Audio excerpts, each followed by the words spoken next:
Sketch d'un cube. La première des réalisations est une perspective en isométrie, c'est-à-dire que les surfaces verticales sont parallèles et les deux surfaces horizontales parallèles également. Je le dessine en transparence. Voilà, je fais en sorte à l'œil que la surface du haut soit parallèle à la surface du bas et que les côtés soient de même dimension pour former un cube. Voilà, une fois que je suis content du dessin, j'appuie un petit peu plus sur les arêtes extérieures avec 2 ou 3 traits. On peut imaginer également un spot de lumière ici venant d'en haut à droite qui génère donc une ombre propre à gauche.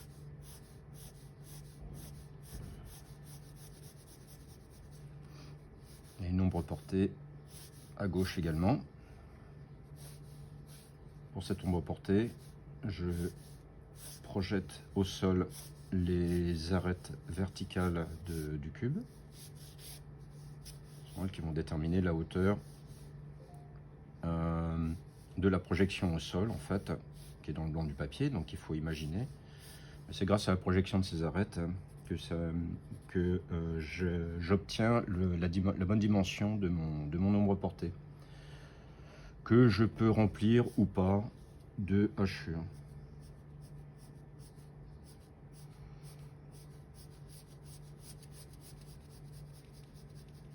Voilà.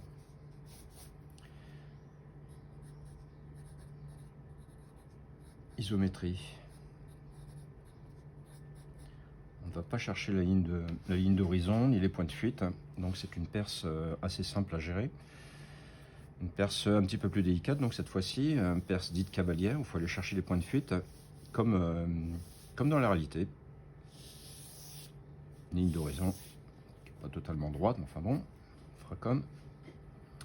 Une première perspective, comme si je regardais l'objet vue d'hélicoptère, comme ceci. Mon œil est là.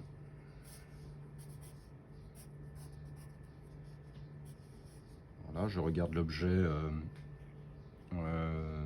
dans son axe, c'est-à-dire au centre. Donc l'idée, c'est de dessiner en fait par rapport à cette ligne d'horizon donc une surface carrée, voilà, dont le toit va se projeter ici vers l'horizon. J'appelle ce petit point 1.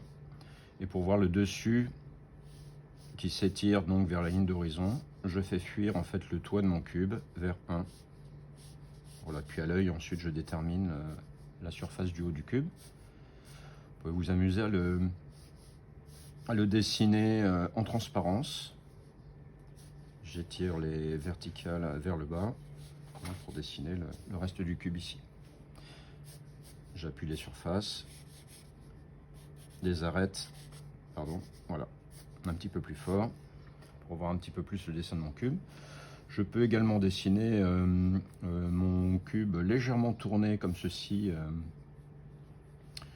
vers la droite. Hein. C'est-à-dire qu'en vue d'hélicoptère, je vais voir ça.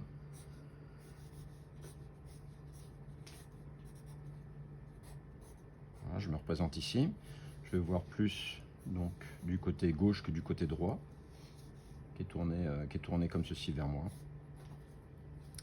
Donc en perspective, ça va me donner ça. Je dessine d'abord l'angle de... Bon, ça m'a interféré, mon dessin m'a interféré avec la première isométrie, mais c'est pas très grave.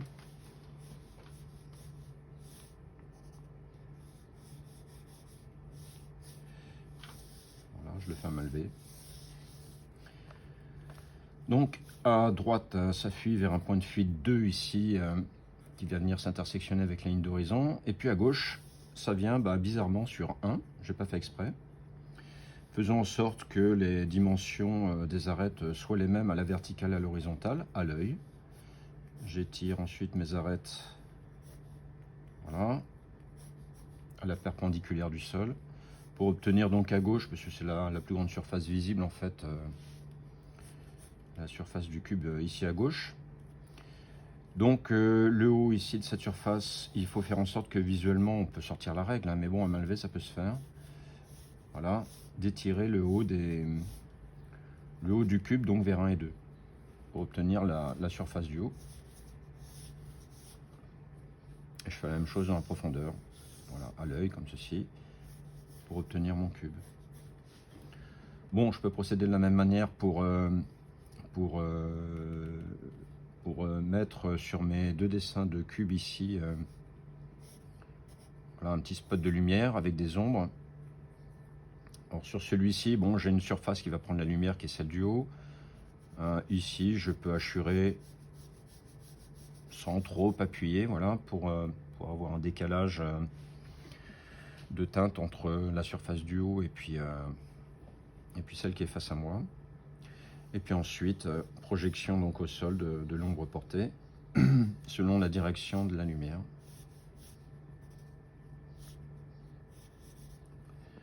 Voilà, je remplis même pas l'ombre, je laisse comme ça. Ici, je vais inverser, je vais mettre le soleil ici, plutôt côté gauche, pour éclairer le haut du cube en perspective. Un petit peu d'ombre propre sur la façade, qui est la vue principale pour moi. Et puis ici à l'arrière, sur la droite, hachure très rapprochée, histoire d'avoir un petit peu de contraste. La lumière, elle n'est pas obligée d'être pile poil ici sur le côté, hein. Vous pouvez la gérer un petit peu comme vous voulez. Moi, je vais la mettre un petit peu à l'écart. Donc plutôt comme ça, tiens. Allez, hop. L'ombre qui va chasser. D'ailleurs, vous pouvez vous amuser à la dessiner en vue d'hélicoptère pour voir ce que ça donne, pour ensuite la gérer en perspective. C'est-à-dire que mes ombres vont fuir comme ceci vers le point de fuite 2 d'ailleurs. Voilà. Je projette au sol mes arêtes selon la direction de ma lumière. Je peux même projeter l'arête qui ne se voit pas. Voilà. Et puis ensuite hachure. Pourquoi pas rajouter au sol pour une présentation, puisqu'on est sur un objet simple, un départ de reflet, sans trop appuyer le trait, comme si le sol brillait. Il vient de pleuvoir, donc voilà, sur mon sol, donc ça brille un petit peu et ça donne un petit effet de reflet sur lequel je viens disposer à la fois le tracé du cube, mais également le tracé des ombres propres.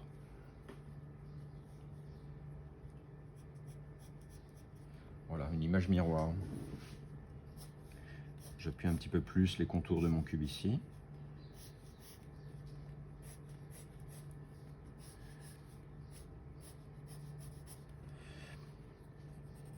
Savoir qu'à partir du moment où on a dessiné un cube, on peut également dessiner des cercles en perspective qui s'appellent des ellipses.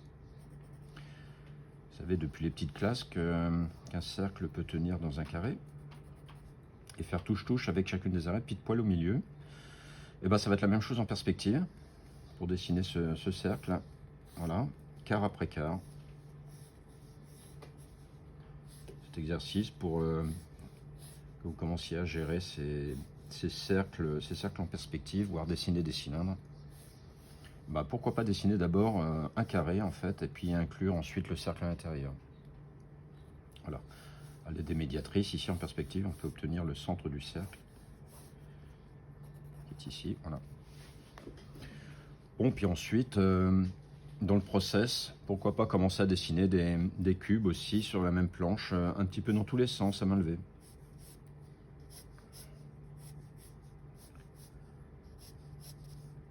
Voilà, pour s'entraîner à sketcher des formes simples, un petit peu dans toutes les directions.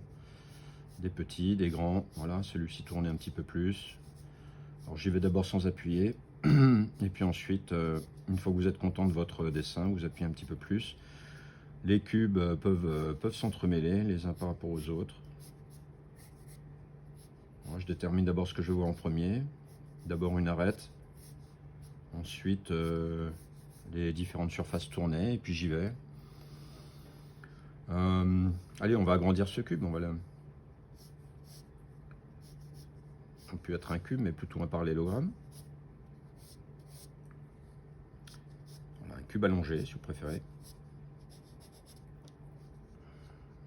tout ça s'entremêle. On peut commencer par dessiner une arête ou un angle. Voilà, et ensuite le faire fuir vers le lointain, vers l'arrière, comme ceci.